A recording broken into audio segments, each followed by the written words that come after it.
Let's go ahead and bring in Steiner Sports CEO, Brandon Steiner. One of the country's top memorabilia mogul. I have an unbelievable guest, Brandon Steiner. Brandon's second to none. First of all, besides probably knowing more sports knowledge than anybody I know, and I'm not just talking about just throwing some scores and some names around. I mean, knows. Besides having played professional football, which in itself would make her amazing, she gives out some of the best fantasy information for your fantasy sports teams that anybody I know. She's got street credibility like there's no tomorrow. If you actually want to win in fantasy sports, you want to get hooked up with Anita and probably follow her. I want to welcome our next guest, Anita Marks. Hi. Hello. Thank you for having me. I love having you up here. The guys love you because, you know, they want your info. They want your intel. Right. It's unbelievable. I just want you to know there's, not that we don't love you, but we kind of love you for your... You love me for the information and the fantasy football knowledge that I offer.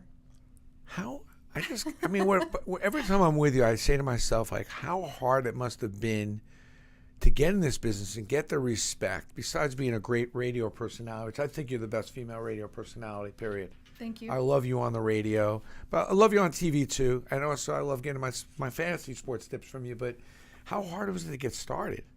It was very hard. Just to go back, I graduated from University of South Florida in Tampa, and my goal was I wanted to go to law school. I grew up playing sports, and I love sports, but really my goal was to go to law school. So I graduated with a degree in communications, a minor in broadcasting, a minor in theater, and I moved back home. I had 9 credits left, and I moved back home to live with my mom, and I was taking the Stanley Kaplan course. Kaplan. Right, to take the LSAT. And so my internship, I started interning for a local CBS television station. My first day on the job, they sent me out, and I interviewed Charles Barkley when he first, when he first went from the 76ers to the Phoenix Suns. The second day, I went out and I interviewed Barry Bonds, who had just gone from the Pittsburgh Pirates to San Francisco. Wow. So I came back home on my third day, and I said, Mom, I really think this is what I want to do. This is a lot more fun, and I'm loving it, and it comes easy to me because I grew up playing sports.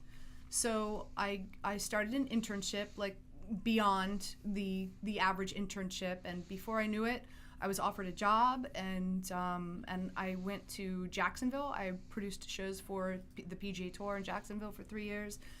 Then I made my way to New Orleans. I worked for the Fox TV station in New Orleans for a few years. But you weren't playing with dolls, though. No. As a kid, I don't see you playing with dolls, and I mean, you said playing with dolls. This is the thing. I grew up in a neighborhood. How all of a sudden you're interviewing Bonds? I mean, were you like one of those girls who always played with? I was a big tomboy. I was a big jock. So were you a better athlete than most of the boys, or? Yeah. I mean, you don't ask somebody, but I mean, like, I was either like captain of a team, or I was like first pick, or whatever. And I played everything. I played Pee Wee Pop Warner football. I played softball. I played basketball. We soccer. Played a little basketball together. You got game. A little bit. You got a little game. You came over the house and played. You were great. I was okay. Yeah, I was okay. I don't play. Here's the thing. I don't play enough, and I'm so addicted to golf. Okay. Which, by the way, we got to pub my new show. My new golf show, On the Tee with Anita Marks, ESPN Radio, every Saturday morning at 6 a.m. You convinced ESPN to do a golf show, because they don't do a lot on golf. Nope. How'd you come up with that idea? So I'm addicted. I know we're all over the place. We're going to be all over the place. People are used to that already. They know They know you. They know I have a lot of issues. So they expect that. But the one thing we have to come back to is because I think a lot of people that watch is you were an underdog and how you got started. We'll come back to the golf show on Saturday mornings, because that's a great idea. Because you are an entrepreneur, you know that. Right. A serial when I get the feeling. But how'd you get started? I mean, because it wasn't like we were like welcoming women. It's an all man's world, right? The sports thing. So I was a producer for a good 10 years, and then the Women's Professional Football League started. And it started in Minnesota, and they wanted me to move to Minnesota and play for them. And I asked if they played indoors. They said no. And I said, well, I'm from Miami, so actually not a good idea to have me up there and quarterbacking for you. So I said, let me know when you start a team down in South Florida. And sure enough, the next year they started the Miami Fury. We played at the Orange Bowl. I went out. I tried out. I want to say there was about 150 women who came out and tried out. A lot of the women were women who unfortunately did not make the WNBA teams after the tryout, And so I think what my benefit was is that I grew up playing football, and I knew Tackle? Yes. Yeah, I played Pop Warner and tackle football my whole life. You played, Quarterback, yeah. like, what did your parents say when you came home? You were all muddy and tackled and were you beat? I mean, what was that like? So it was interesting. They supported me. They supported me throughout. Yeah. All right. And then I'll never forget. I went to my mom and I said, "Mom, I want to try out for my JV football team in high school." And she said, "Sweetheart," she says, "just understand, you won't have a prom date. You know, probably some of the boys won't want to date you." And she tried and I understand why she did that, because understand something, like, I dominated the boys when I was a kid, but obviously that's because girls grow faster, they're larger, they're faster, they're stronger, up until, like, you guys, we hit puberty a lot earlier than you do. Once you started hitting puberty, now tackling me hurts a little bit more. Okay, do you know what I mean? fair, Now I'm physically outmatched. And so I was getting to that point, 12, 13, 14 years old, where the boys were overpowering me. And so I understand my mom's motivation to say, Did you make that team though? "Sweetheart, I did make it, but I didn't play." Okay. Probably a good idea. A good idea. So anyway, long story short, the women's professional football team started. I quarterbacked the Miami Fury team for 3 years. I quarterbacked the Florida Stingrays team for 2 years. My final year, we made it to the national the championship, and we went up against Kenosha, Wisconsin. They were known as the Northern Ice, and we played in 13 degrees below zero. That was our championship How many game. fans were there?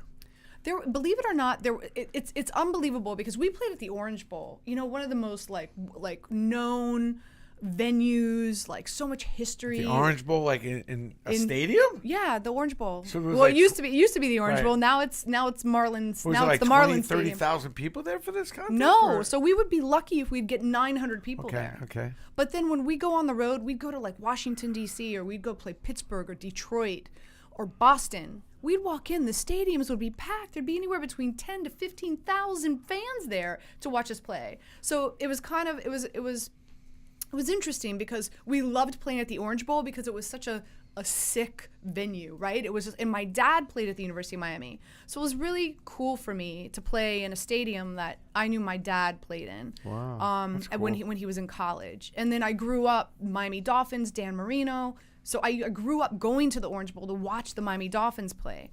So for me to play there and for us to have that as a venue, it was great. But we barely got any fans. But then we'd hit the road. We'd go to Dallas. Dallas. Where they play in New York? Are you kidding me? Like, Dallas. The Dallas Diamonds team.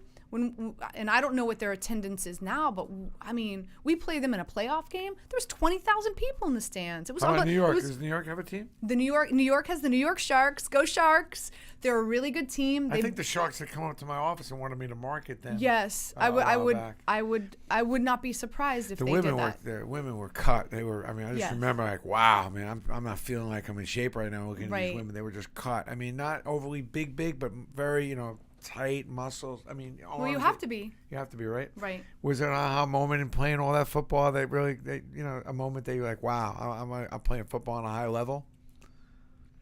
You can throw the ball, right? Yeah, I mean, okay. One of my favorite moments. We were playing. I want to say with the Minnesota Vixens. We were playing them, and a few of my teammates were in the huddle, and they were talking, and I don't like that. I'm in the huddle. Nobody else talks. It's the way a quarterback rolls. You're in the huddle. Quarterback talks. We're the only one. Like, shut up. So Anita, no, you don't even know who's here. And what do you mean who's here? And they said, you don't know who's in the stands right now. And I said, who's in the stands?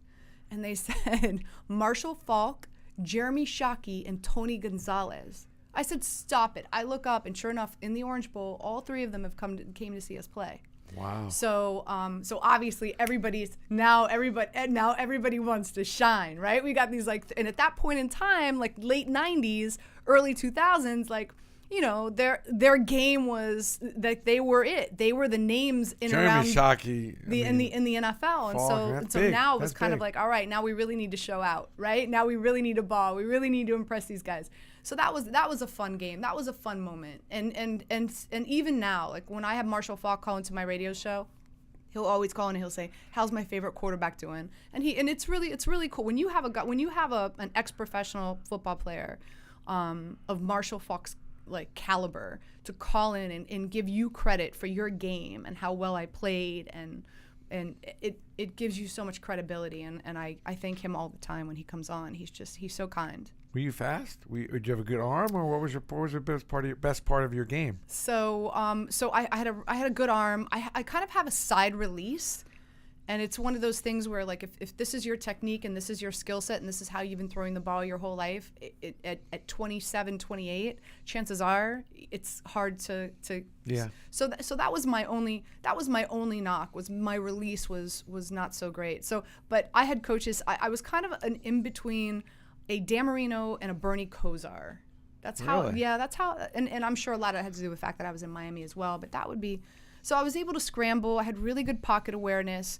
I didn't get sacked a lot. And also just because I played the game so much, I was so cerebral. So, and it's true. I mean, once you mentally catch up with the game and you could read a defense, and it's because football is a game of chess. So you're able to read a defense, you know the defensive players, it makes it a lot easier. So the game was easier for me, I believe, because I played my entire life. So moving along, first of all, that's just now you're. I think like when I'm listening to you talk about football, which I often do, when I'm driving, I always try to catch your shows. To be honest with you, I'm a fan, and I'm like, I just can't believe the detail that you get into. That's what I think sometimes people miss, because I'm a little down on talk radio with a lot of different hosts that I feel like, I don't know if they feel like they haven't done anything or they're not even going to the games, and they're kind of just ranting about stuff that, I mean, anybody could really rant on. When I listen to something, I want to learn about something or hear something that I don't know.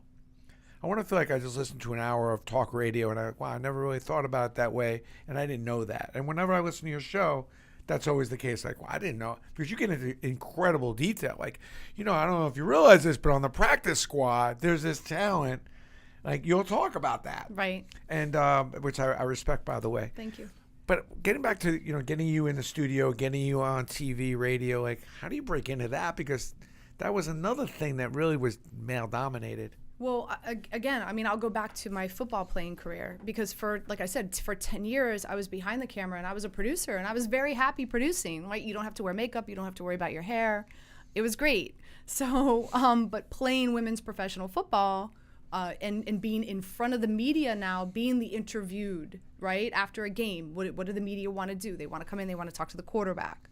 So now I'm being asked to be on all these shows. And Jim Kick, former running back for the Miami Dolphins, I know, love him, used to host a Monday night, pre-Monday Night Football show in Miami from John Offerdahl. I know, wow. I'm throwing out, I know, these Miami, I'm showing my age, from John Offerdahl's sports bar. And he said, listen, he goes, where was John Offerdahl's sports bar, it's somewhere in Fort Lauderdale. Is he number 54 by chance? Or you wouldn't remember 54, 56. Remember, he used to wear his jersey high up, so do you remember he had his stomach do you remember exposed. Kozlowski? Yes. I opened up his sports bar down in Florida. Look at you.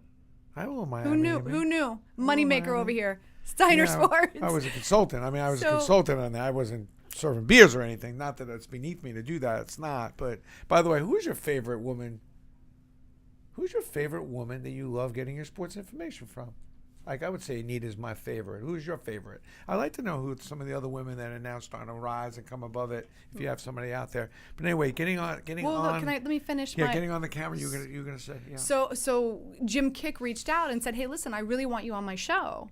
So I came out and I did his Monday night show, and every week. No, well, it started off, so he had me on as a guest, and then, so we were talking about me, we were talking about the Miami Fury, the team I played for, and he said, hey, do you want to stick around? We're going to talk about the Monday night game. And I said, sure. So I stuck around. We talked about the Monday night game, broke it down, and the next day, the radio station called me and said, hey, listen, we want you to come in and try out for the morning show. So I did, and it was Carl Foster, Stu Gotts, and Anita Marks. And at that point in time, they called me the ultimate sports chick, and it was a playoff of the Fabulous Sports Babe.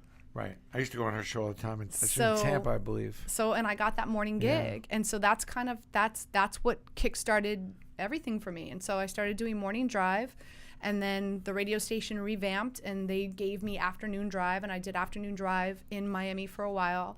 And then Baltimore called. Baltimore was launching the Mid-Atlantic Sports Network, and they wanted a sports talk radio host that they would be able to put on television on MASN, very similar to what Yes does with Michael Kay. And so I went to Baltimore. I was in Baltimore for 4 years, and then that just kind of grew. And I've always played fantasy football. I've been playing fantasy football since 1988, and that opened up more opportunities. Since 1988, so you were in this thing early. Yes, I was. It was funny. So I was in college at the University of South Florida, and my boyfriend said, "Hey, listen, I have a fantasy football draft tonight, so I'm not going to be around for a while." And I said, "Fantasy football? What is that?" And he said, "Well, and I said, "Well, can I just come and watch?" So I came, I sat in the back of the room, and like literally by the 5th round, now I'm next to him going, "Look, this is who you need to take. Like, this is who you need."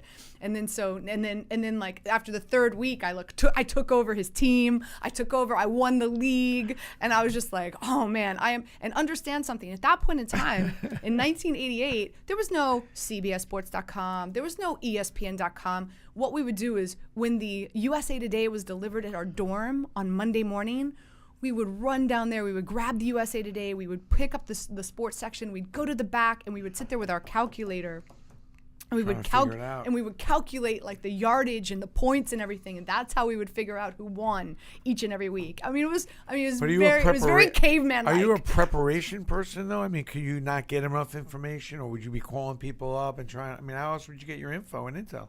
So at that point in time, that was a lot of like just guessing and being a fan. This day and age, the amount of information you can get is ridiculous, and I think that's what has helped fantasy football become really to develop. And it's been, let me tell you something, it's been very, very intriguing to me to see. I mean, because I've been playing since 1988, to sit and watch the development and to see where it started and where it is now has been really, really, really unbelievable, and it's been such a fun ride. And I really do believe that fantasy football and gambling is what's driving the NFL right now, because unfortunately, I just don't think the product is that good. So really? So God bless. Which product? God bless fantasy football. Which product is not that good? I think the NFL product is not very good right now. We got to elaborate on that a little bit, and also, do you think have we only seen the beginning of fantasy/gambling? Well, what's really interesting is there's a lot of speculation that gambling is going to be legalized by the time we start this year's football season, this year's NFL season. And if that happens, wow, watch out. I know, how exciting. And how far? Because I am a degenerate. Listen, you listen to me on the radio, I call it, I'm very honest. Like, I love gambling. Like, I put money on every game. I love it. I put money on, because of fantasy football, I'll put money on props. Like, for example, Brandon Cooks, over under 4 receptions. Kareem Hunt, over under 60 rushing yard. Like, so on game day on Sunday, I have papers all, like, you do not want, it might be entertaining to do a live feed of me watching football on NFL Sunday, because I've got like all the spreads, all the over-unders, where, what money I have over there, and then like over here, all my prop bets, all the players, receptions. So you're prop betting, unders, over. All of it. And so, my Were goodness. you one of those gals who had like the tickets where you check off 5 wins and on a Friday, you ever see those sports bets? Yeah, no. My system is a little bit more intricate than that. Okay. So, but once it becomes legalized, here's another thing. Think of the lack of content that's out there for people like me that are so involved and so, like, this is what makes their Sunday. Because let's face it, why are you tuning in to Kansas City and Cleveland at 4 o'clock in the afternoon on a Sunday? Why are you doing that? I have no idea. Well, I'll tell you why. You're doing that. Completely lost or you're doing that, bored. You're doing that because, and I love Patrick Mahomes, quarterback for Kansas City this coming season. I think he's going to be spectacular. You're doing that because you're banking that Patrick Mahomes is going to pass for over 220 yards in the game. So once I love that Silver, the commissioner of the NBA, he gets it, right? He's ahead of the curve. I wish Goodell, I wish there'd be other commissioners that get it.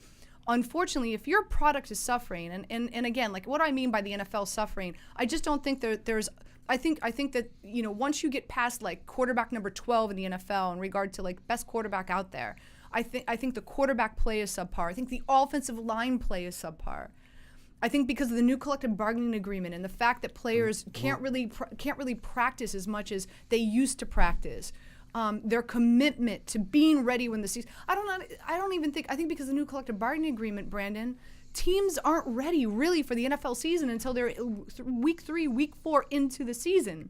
So, with all that being said, there's got to be an ad. Like I'm trying to think. I was out to dinner last night, and I was sitting next to these 3 guys that were having dinner, and they recognized me. So we started talking football, and they said, "When are they going to do away with Monday Night Football?" And I said, "Why would they do?"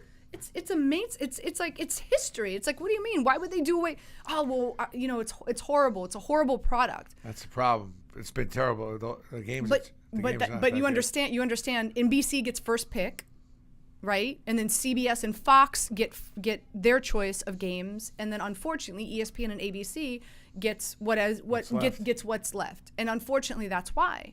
So, but why are you tuning in to Monday night? You're tuning into Monday night because either you need to make up the money that you lost on Sunday, or you're playing with house money in regard to maybe what you have on the game, or you're playing fantasy football and you need a certain player or two to put up a certain number of points so you can win your matchup. That's why people are tuning in to Monday Night Football, because again, the product is subpar, and people unless you are into wagering or you're into fantasy football, unfortunately, your fan base is few and far between. So you think it's going to flip on? Oh man, and when it does, boy, I hope those networks come calling, because I'm the girl for you. There's no question, and it's not like there's a lot of you standing behind you. There's not a lot of women that will come out and say, "Oh, I'm a degenerate." No, there's not. There's not. I'm one. So I'm really excited for where it's headed. I really am.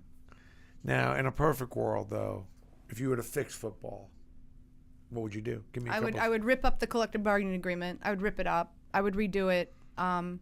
Again, you know, like for example, so here in New York, right? The biggest talk is, well, you know, why wasn't Davis Webb ready to come in when the Giants benched Eli Manning? Why did they go to Geno Smith? Or, you know, what's wrong with Hackenberg? Why hasn't Hackenberg developed for the Jets? Well, because the Jets and the Giants don't have time to work with these young men.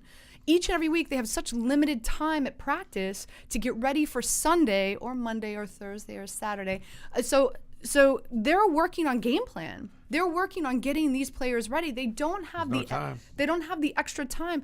Let me tell you something. A very interesting story going on with Hackenberg right now. This offseason, Hackenberg has been working with a QB guru out in Chicago.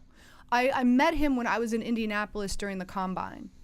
I saw video of him working with Hackenberg. Very impressive. I'm very, very intrigued what the Jets coaching staff is going to say and how they're going to feel about Christian Hackenberg during OTAs as they get ready for the draft, because as we know, the Jets traded up. They're sitting at 3 right now. There's speculation that they're going to take Josh Allen or Baker Mayfield, whatever the case may be. They spent a second-round draft pick on Hackenberg. I'm really intrigued by these videos that I saw and the work that he's doing. Really? Well, why hasn't he been able to work like this with the Jets? Well, because the new collective bargaining agreement, he's not allowed to. And they don't have time to work with him when each and every week they're game planning. Is there so much focus on the injury and the concussions where it almost takes away from the game? Or it seems like every conversation is about what bad stuff these players are doing, the concussions, the stuff that they got to stop doing. There's not enough focus on the positive stuff that happens in a football game. Okay, well, I'm gonna blame the teams for that, because what happens in being a part of the media, each and every year I'll come up with like maybe 7, 8, sometimes 10 really good story ideas. And I'll pitch them to ESPN and say, hey, listen, I really want to do this. And sometimes they're like, you know what? Yeah, that sounds good. Why don't you try to, if you can facilitate that, then we'll roll with it. Or no, you know, that's not a story we're interested in. So now you're down to at least 50, let's just, for all intents and purposes, let's just say now I'm down to 50% of some of the really cool, fun storylines that I want, like David Johnson, running back for the Arizona Cardinals. Do you know he's a triplet? He's got 2 sisters.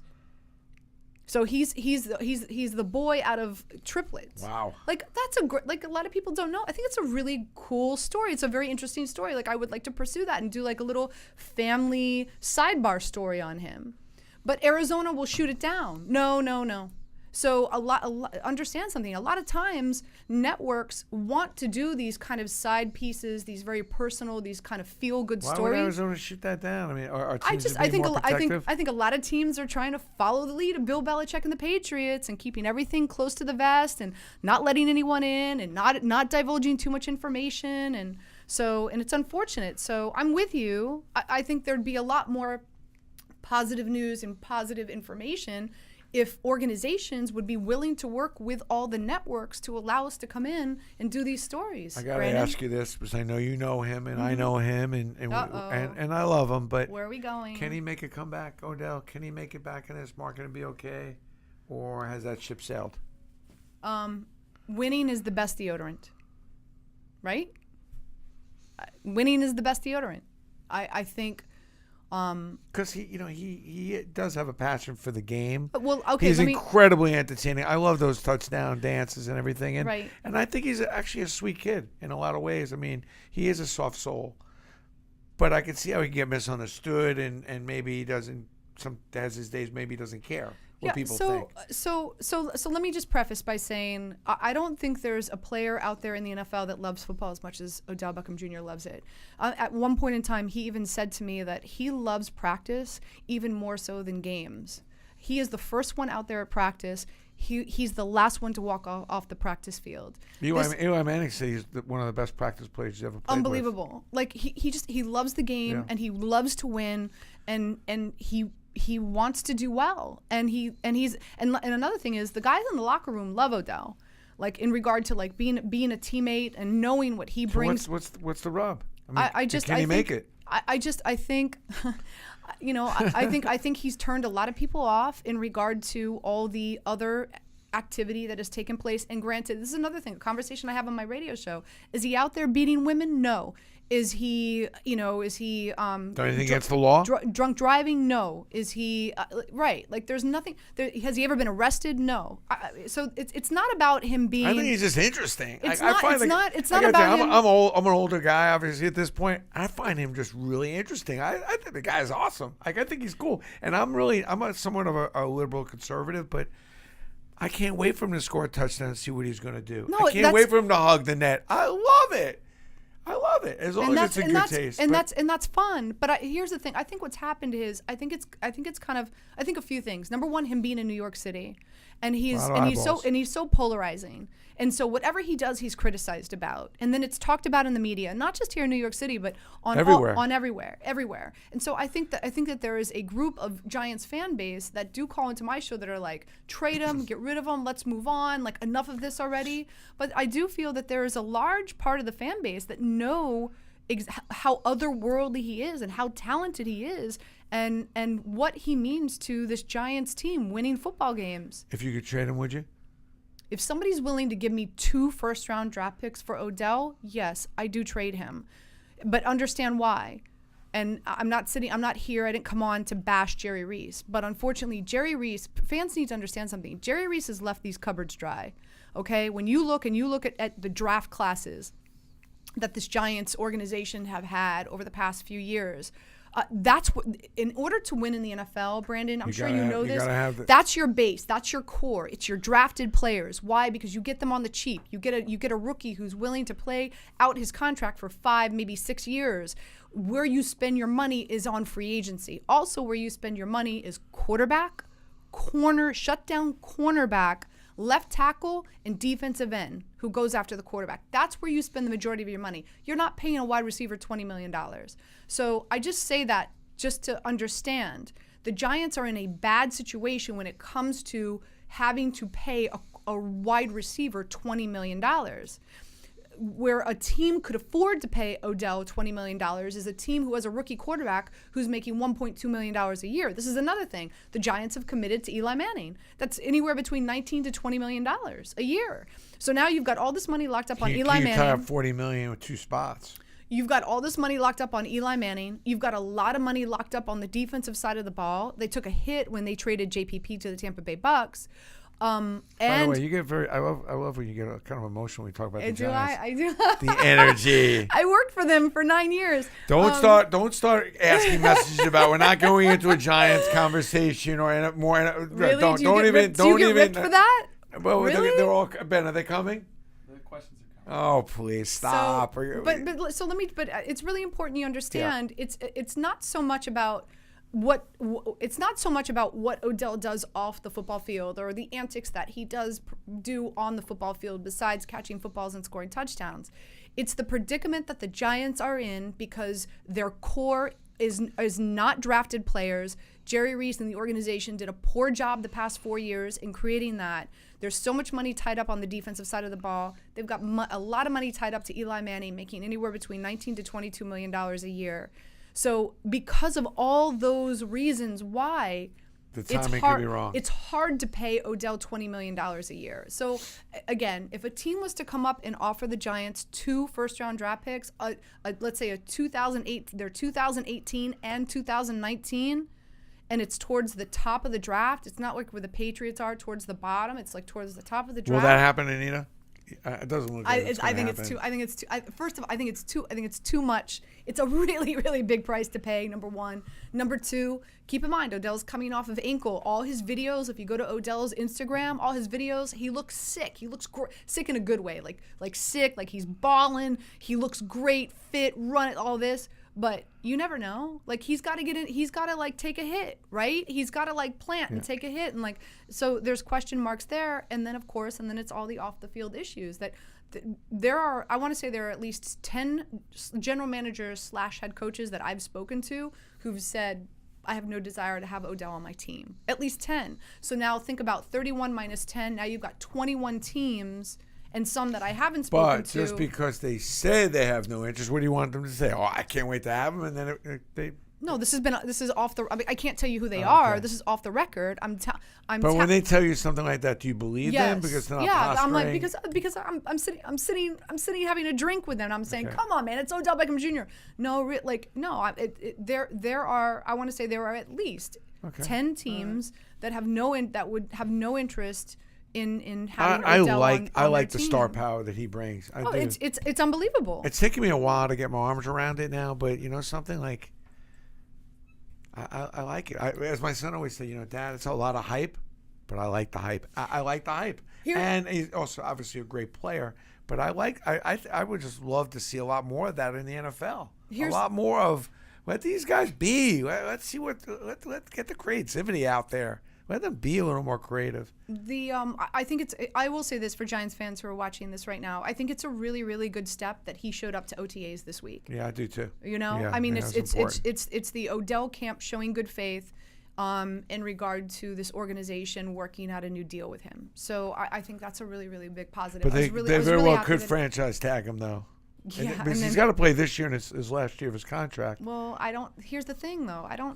Brandon, do you really think he comes and he steps on a football field making 8.1, 8.3? Do you really think he plays for 8? I don't think he steps on a football field unless he gets. But the Giants, unless he gets a new deal. The Giants, they stay pretty firm about this kind of stuff. So it's a game of chicken. Yeah. We'll see who swerves. What's next for you? You got the golf show. Oh, yeah. Okay. So really, back to the golf. Thank you. So really excited about it. Saturday morning, 8:30. So or earlier. I'm a huge golfer. I'm addicted. It is a sport that I know you don't play. I don't play because I don't want to put the time in. I'm lazy. Yeah, it's a lot of time. Yeah, it's a lot. That's why that's why golf courses are struggling, because millennials, they can't fathom being on a golf course without a cell phone for 4 hours.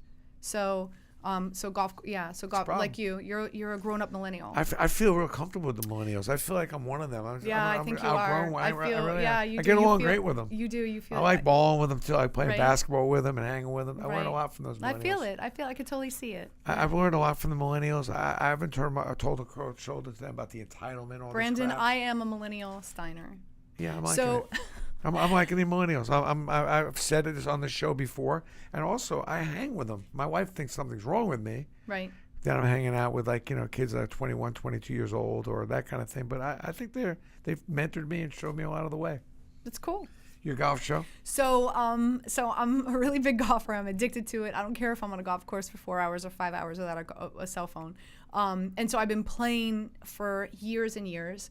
And I finally, Tim McCarthy, who's the general manager of ESPN Radio in New York, I've been begging him to allow me to do a golf show for quite a while now. And he finally said, okay. So last Saturday was our first show, On the Tee with Anita Marks. It airs every Saturday morning at 6 a.m. And I know folks are like, 6 a.m., understand something. Your true dedicated golfers are on their way to the golf course at 6 a.m. because they want to get that first tee time at 7:15. So their round is like 3 hours and 30 minutes. There's nobody in front of them. There's nobody to hold them up. And they can still get home and hang with the fam. I get it. See? All my friends golf. They're up. Matter of fact, when I used to do early morning, I used to go on the show for 7 to 9 on ESPN. Like, who's what? I said, some of the people with a lot of money, people that are golfing. Right. They're up early. They're up and they're going. right. Yeah. So it's On the Tee with Anita Marks every Saturday morning at 6 a.m. on 98.7 ESPN, and then the show is also put up on the ESPN iTunes podcast site. So now you have golfers on the show, or are you just talking about the sport? Well, it's hard to get because when we do the show, the golfers are already in tournament.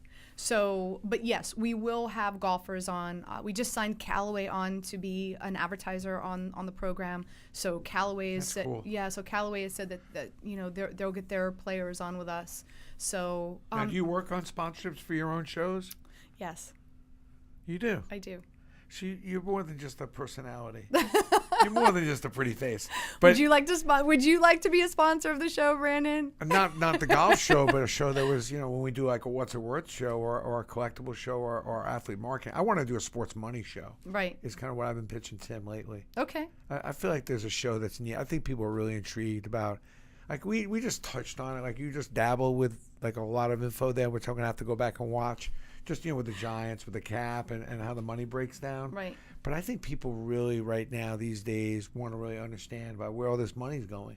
And when I buy a jersey, where does that money go? Or when I'm spending $900 on a ticket, where does that money go? Like people don't realize the NFL pools all their money for tickets, which is kind of keeps them on an even basis. The only thing they keep is seat licenses and premium seats, like suites and stuff like that. So the guy in Cleveland and the guy in New York, all that money is all getting pushed together, which is why everything in the NFL kind of keeps kind of equal. What I found people don't realize stuff like that. What I found really interesting, especially when, as you said, so we launched this golf show and I'm out there selling it. So hit me up on Twitter at Anita Marks if you have interest in sponsoring or being an advertiser on the golf show. Are you best on Twitter?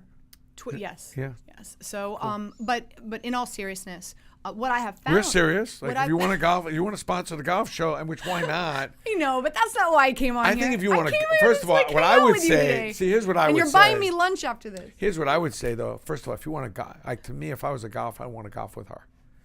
That would be hot. Like if you want to go do that, like let us know. Like, but you don't golf. But so, I would. And I take all your. See.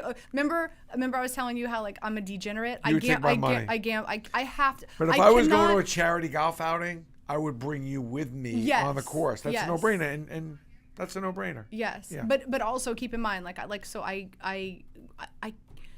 golf is not as fun for me unless I'm gambling on the golf course as well. So now how many shots would I have to give you? I'd probably have to give you do you even have a handicap? No, I don't have a handicap. Yeah.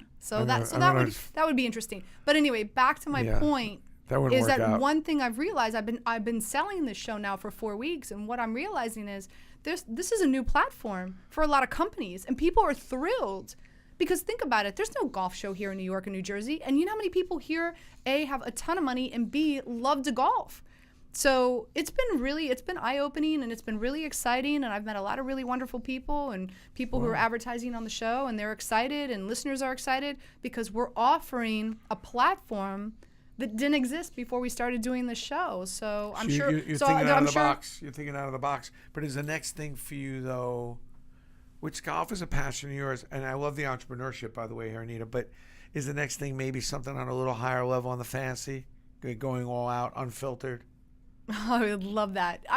What I would love to do, okay, so I have a very dear friend of mine who works at HBO, and I reached out, because I don't know about you, like for me now, the only appointment television that I have is sporting events. Okay, everything else is DVR or you go on, right? And I'm so addicted. Like, I love all the Netflix stuff. Like right now, I'm on Hulu. The Looming Tower on Hulu. This is the new show. This is really? like the Looming Tower. Oh, and it's it's so good. So anyway, my whole point is Netflix, Hulu. To me, this is where I'm getting my information. So I said, they don't have anything sports related. So I reached out to my friend in HBO and I said, well, how do I do this? How do I pitch Netflix? How do I pitch Hulu in doing a fantasy show or one or two a week? And then we've been talking about gambling's going to be legalized. It's not if, it's when. It's a matter of time.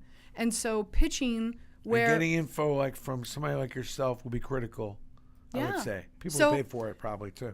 Yeah, that'd be nice. So anyway, now I'm kind of I've created the conversation in regard to now pitching these online digital spaces: Netflix, Hulu, Amazon, AOL, Facebook. How's it going? Well, I'm putting the pitch together right now. So I think, but also I think this is where we're headed, right? This is where we're headed. It's not, nobody's watching like network television anymore. Yeah. They're just not. And the only appointment television is live games, especially when it comes to sporting fans and sports enthusiasts. Everything else you can get on your phone or your computer. I could see a game whenever you on want. Netflix or a game on, possibly even whatever, where somebody like yourself is commentating completely from a fantasy gambling point of view. Right. You see that in your future? Oh, that would be fun. Where you're talking about, all these different bets and all these different possibilities. Could you imagine you have the over under in a game and it's like 2 minutes left and you're like if team A scores a field goal, it goes over. Now you got the under, but if they score a field goal, it goes over. So now you're commentating, hoping that they take a knee and have the time elapse as opposed to taking a knee. That team who's got the under, they really scored big here. Right. Like, oh my God! But it's going to happen.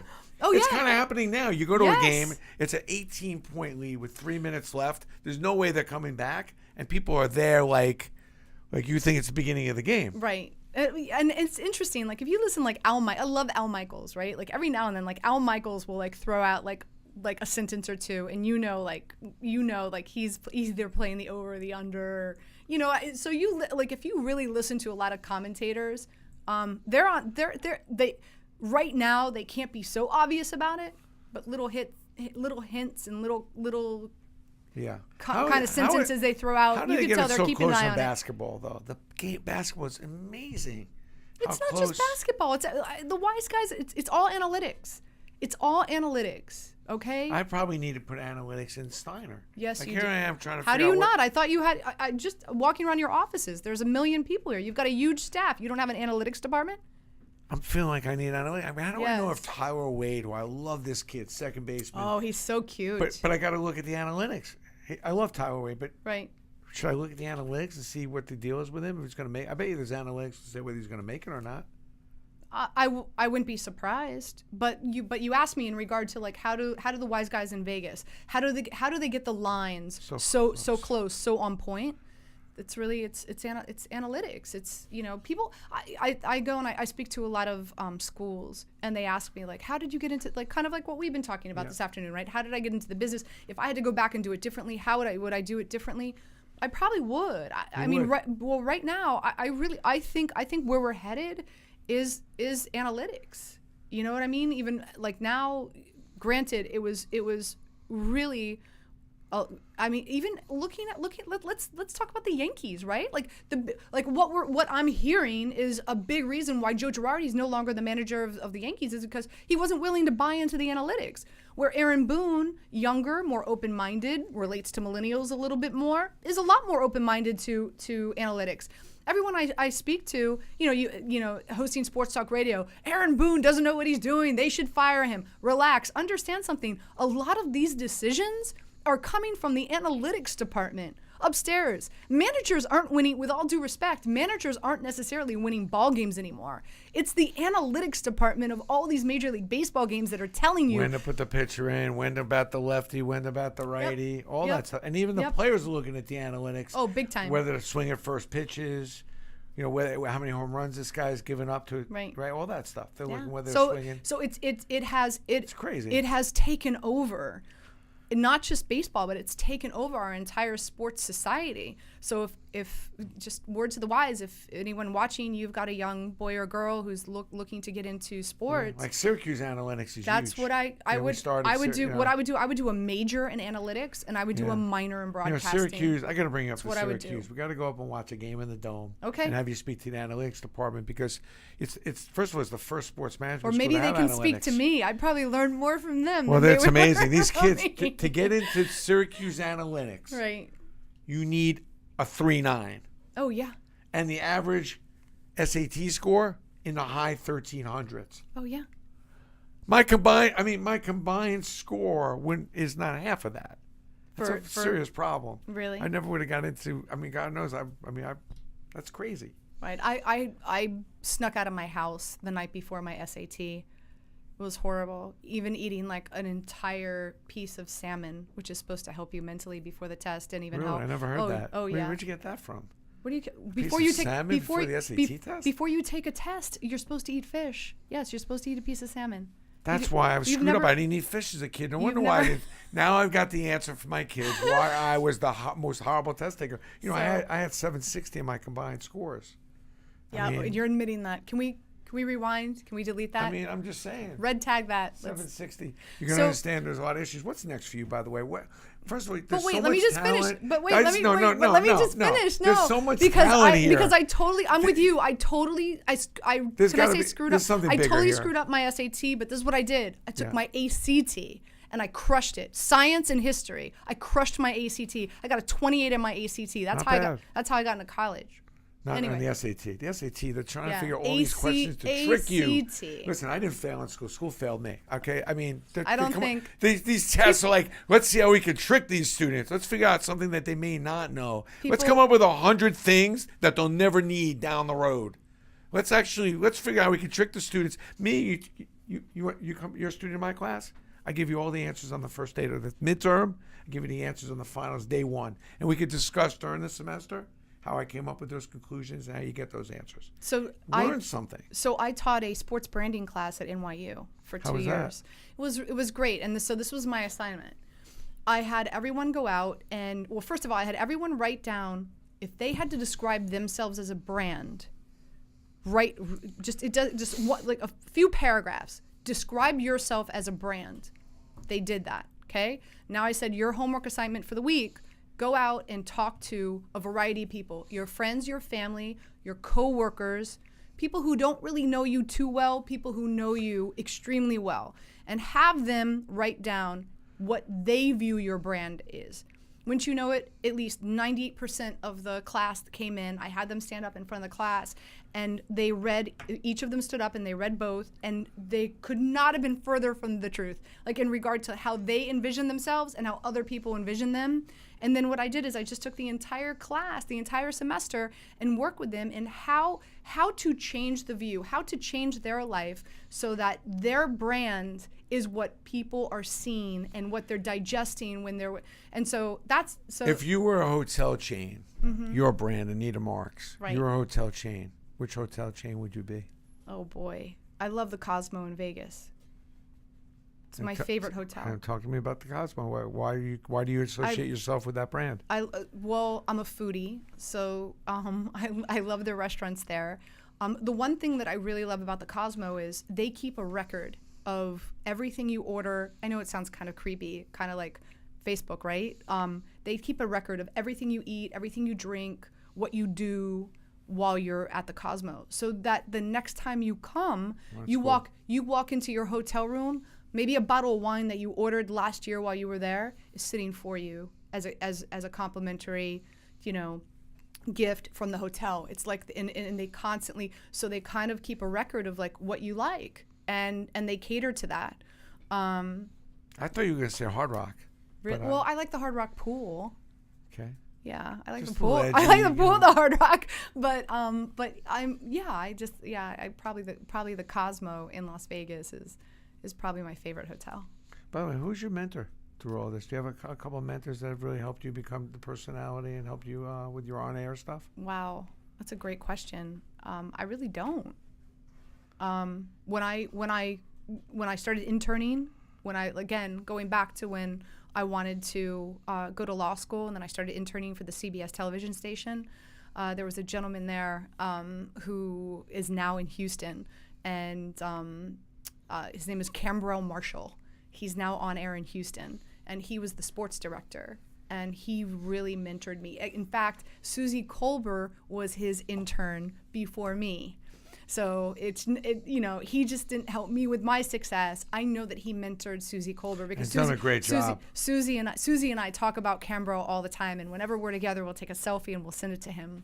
And she's done an amazing job. Oh, she's fantastic. Susie's fantastic. You can't pick up a Sunday without her. She's amazing. Let's give credit to ESPN as well for a network that's not shy and is willing to put a woman in the position that they have put Susie in, and now Sam Ponder, Michelle Beadle, now a part of Get Up with Greenberg. So I told you Michelle Beadle did my show when I was on Yes Network, right? And they'd always give me the sideline, and she was, I think, doing the Nets, and she came and did the show, and I said to myself, "There's no way this woman, I got to sign her up, and there's no way I'm going to get a woman like this do many more." We did 2 shows together. Right. I'm like, I called up Flip. I'm like, Flip, I want her to do my show. Well, I think she's staying with us. I mean, I knew she was a rock star. This is like 10 years ago. She's fantastic. She's a rock star. She's fantastic. She's one of my dearest friends, and I'm thrilled that she's back in New York. She's amazing talent. Because we get to hang out. She's one of those women that I felt like, just my take, almost do anything. Like, she just has that it stuff going on. She's really bright, witty. That's exactly it. Here's the thing with Michelle Beadle. She's very quick. She's very witty. She's very smart, and she gets it. She understands her role and everything she does. She gets along with everyone, so she's got great chemistry. Yeah. She knows how to read people. She knows how to tee people up. Even with the collectible stuff, all of a sudden, 10 minutes in this thing, right?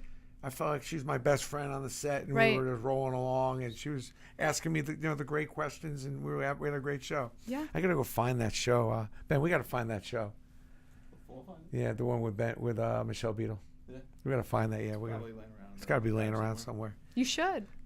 What's next for you? That's a great question. I've got a lot of. You haven't had your best day. I'm just gonna tell you, as your friend, and I've watched you now. Wow. Your best day is not your yesterday. You really have your best day in front of you. It's very interesting because forever in a day, it's always been like, gosh, I just want ESPN to hire me, right? Like, I want to be employed by ESPN. I want to work for ESPN. That's the network. That's where I want to be. And finally, you arrive there, and don't get me wrong, I'm thrilled with all the opportunity that ESPN has provided for me, but I want more, right? But that's how we are in life. If you don't want more, then what's wrong? Like, you should always want more, want to achieve more, want to do more, want to be more. And I'm hoping that there'll be more opportunity. I'm hoping that I'll have an opportunity on the Get Up show to talk fantasy with Michelle Beadle and the crew this fantasy football season. Is there a shot for you to get that? There's a shot. Cool. That'd be dynamic anyway to mix it up. It'd be awesome. I feel like the sports talk shows are just so, the rhythm is just so bland. Like, put some seasoning in this stuff. Like, let's talk about some stuff other than, and they stay on topics forever.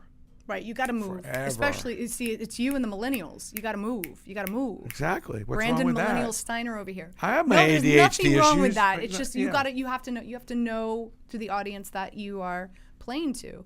So I hope that there's more opportunity for me on ESPN. B, like I mentioned, I want to try to tap into all these other platforms that do not have sports programming, like the Netflix, like the Hulu, like the Amazon, like the Facebook, AOL, all those. I think that there will be some big opportunity there. And my passion, as you know, is sports talk radio. And I'm blessed that I have my show on Saturday and Sunday, but who wouldn't want to be on Monday through Friday? So that's what I'm looking for. I would love a Monday through Friday sports talk radio There's gig. Nobody better than you on a Saturday afternoon getting me ready for Sunday. Thank you. Because I'm not a crazy football fan, and by the time I get done with an hour drive of you plus, I'm an intelligent, educated, ready to go. And even my son's into fantasy. I can get a little rap going with him on that. Yeah, I think your talents are just right now. We're still in the underrated column, and I hope that some of the things we're talking about today come true because you deserve it. You're a great listener. If you don't catch her on the golf show. It's a little early, but 6 a.m. Wake up a little early. And the podcast on ESPN iTunes site. Yeah. And also Saturday and Sundays. Saturday, I'm on ESPN Radio from noon to 3, and then Sunday from 9 to noon. And Twitter. And on Twitter, at Anita Marks.